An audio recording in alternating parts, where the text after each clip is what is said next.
you have your dashboard here, which gives you some KPIs based on what is within EasyRCA. So if I'm going to continue to filter just to myself so we can see some stats here. So we could see currently active RCAs. You can see whether they're in process, pending, or review. RCAs I mark complete would not be a part of the currently active number that you see here. You can see that in the past month, I created 18 RCAs, updated 18. I completed 10 of them.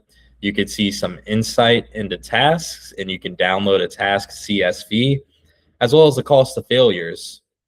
You can also go ahead and keep increasing it if you want. The past 3 months, 6 months, 1 year, 2 years, as well as 3 years.